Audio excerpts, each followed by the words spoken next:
Exodus chapter 14. Then the Lord said to Moses, "Tell the Israelites to turn back and camp in front of Pi-hahiroth, between Migdol and the sea. In front of Baal-zephon you shall camp opposite it by the sea. Pharaoh will say of the Israelites, 'They are wandering aimlessly in the land. The wilderness has closed in on them.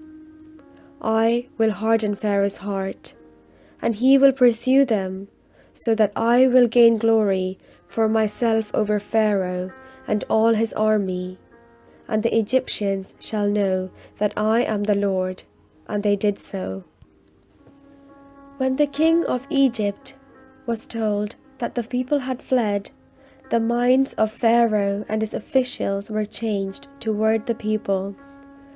And they said, "What have we done, letting Israelites leave our service?" So he had his chariot made ready and took his army with him. He took 600 picked chariots and all the other chariots of Egypt with officers over all of them. The Lord hardened the heart of Pharaoh, king of Egypt, and he pursued the Israelites, who were going out boldly. The Egyptians pursued them. All Pharaoh's horses and chariots, his chariot drivers and his army, they overtook them, encamped by the sea, by Pi-hahiroth, in front of Baal-zephon. As Pharaoh drew near, the Israelites looked back, and there were the Egyptians advancing on them.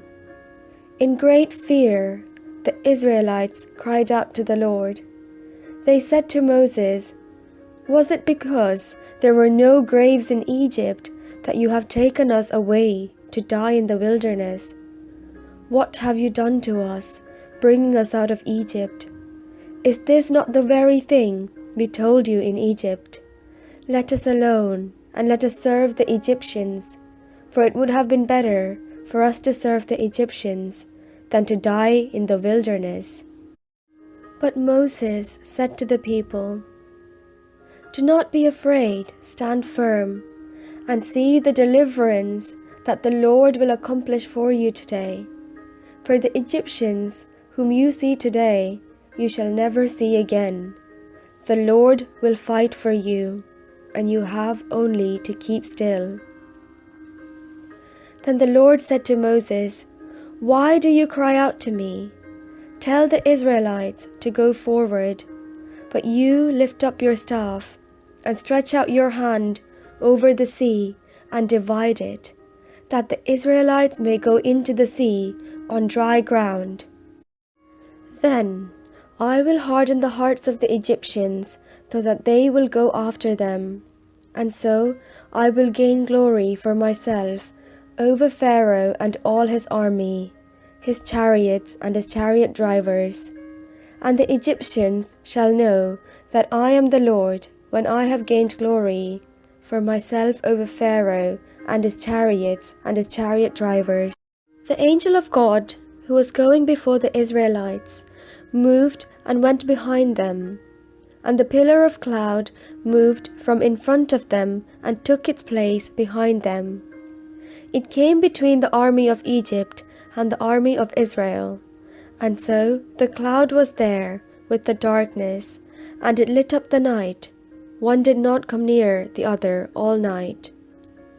Then Moses stretched out his hand over the sea. The Lord drove the sea back by a strong east wind all night, and turned the sea into dry land, and the waters were divided. The Israelites went into the sea on dry ground, the waters forming a wall for them on their right and on their left. The Egyptians pursued, and went into the sea after them, all of Pharaoh's horses, chariots, and chariot drivers.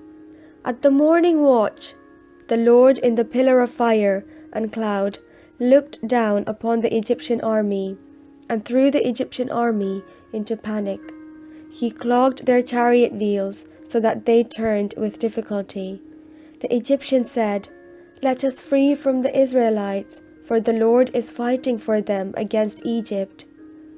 Then the Lord said to Moses, "Stretch out your hand over the sea, so that the water may come back upon the Egyptians, upon their chariots and their chariot drivers." So Moses stretched out his hand over the sea, and at dawn the sea returned to its normal depth. All the Egyptians fled before it.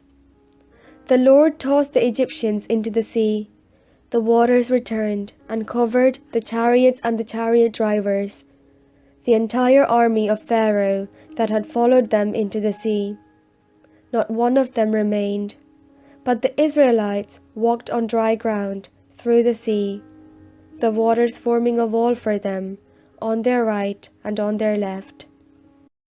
Thus the Lord saved Israel that day from the Egyptians, and Israel saw the Egyptians dead on the seashore. Israel saw the great work that the Lord did against the Egyptians. So the people feared the Lord and believed in the Lord and in his servant Moses.